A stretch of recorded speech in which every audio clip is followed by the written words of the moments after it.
Assalamualaikum warahmatullahi wabarakatuh.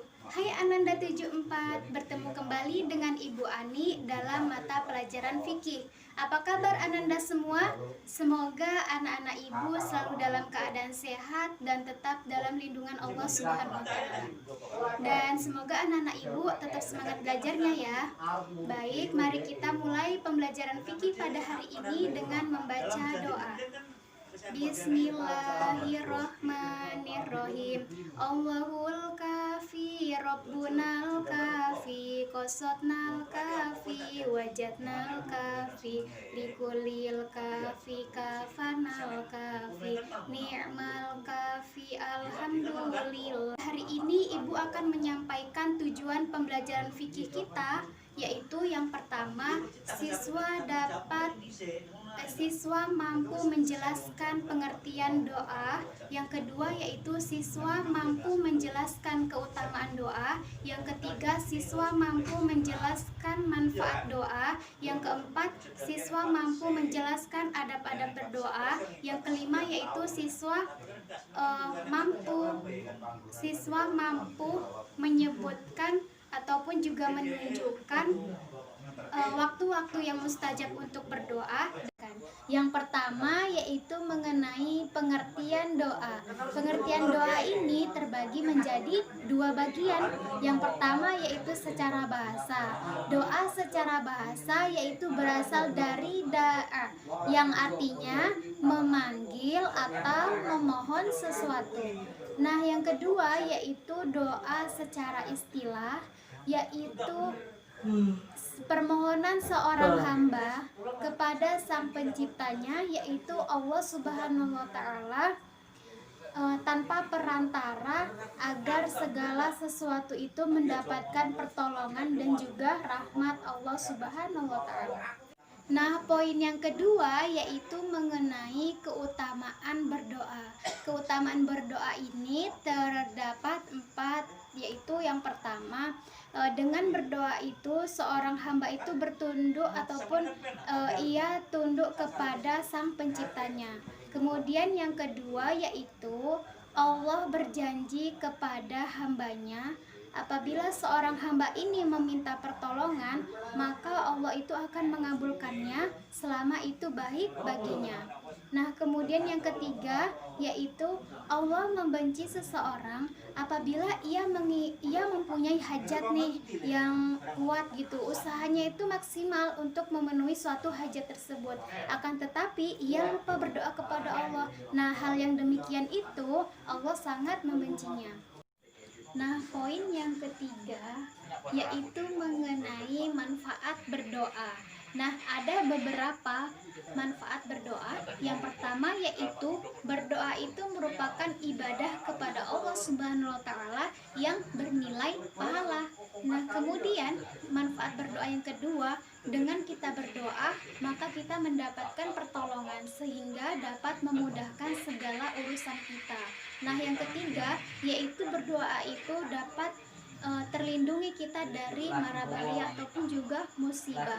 Dalam artian yaitu contohnya saat kita berpergian nih, kita berdoa saat kita berpergian gitu. Contohnya seperti bismillah majriha wa mursaha.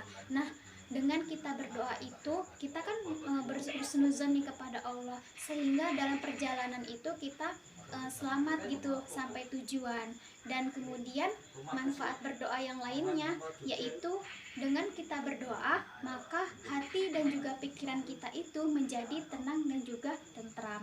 Nah, kemudian dengan manfaat berdoa yang lainnya itu yaitu menguji sifat sabar, yaitu dengan kita berdoa maka hati dan juga pikiran kita itu menjadi tenang dan juga tentram. Nah, kemudian dengan manfaat berdoa yang lainnya itu yaitu menguji sifat sabar kita. Artinya apa? Bahwa apabila doa kita itu tidak terkabulkan, maka itu sebenarnya Allah itu menguji kesabaran kita. Allah itu suatu saat akan mengabulkan doa kita, sebagaimana yang terdapat dalam firman Allah bahwa Allah itu telah berjanji kepada hambanya. Allah itu akan mengabulkan permintaan kita selama permintaan itu baik bagi diri kita sendiri. Poin yang keempat yaitu mengenai mengenai adab dalam berdoa. Nah, sebelum kita berdoa kepada Allah Subhanahu wa Ta'ala, ada beberapa adab yang harus kita laksanakan. Yang pertama yaitu memurnikan atau mengikhlaskan hati dan niat kita, dan jadikan doa itu sebagai sarana beribadah kepada Allah dengan mendekatkan diri kepada Allah Subhanahu wa Ta'ala. Yang kedua yaitu adab berdoa yang kedua yaitu menghadap ke arah kiblat. Nah, ada berdoa yang ketiga yaitu dianjurkan untuk bersuci dengan berwudu sebelum berdoa. Nah, yang keempat yaitu sebelum kita berdoa itu, maka kita mengadahkan tangan kita dengan telapak tangan itu dihadapkan ke wajah kita seperti ini.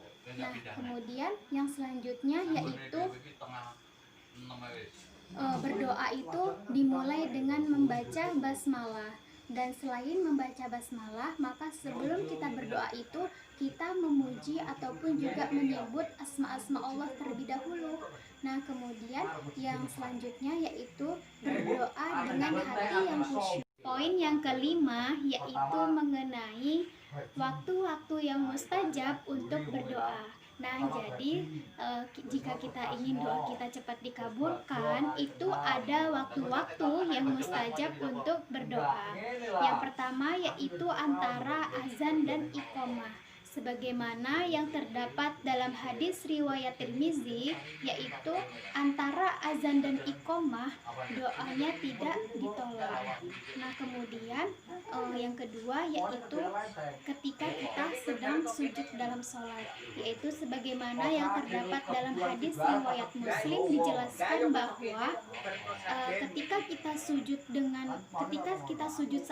sujud saat sholat, maka itu adalah kita dekat dengan Allah, maka memohonlah kepada Allah ataupun juga meminta pertolongan kepada Allah. Nah, yang selanjutnya yaitu di sepertiga malam, yaitu Allah mencintai waktu di sepertiga malam. Yang selanjutnya yaitu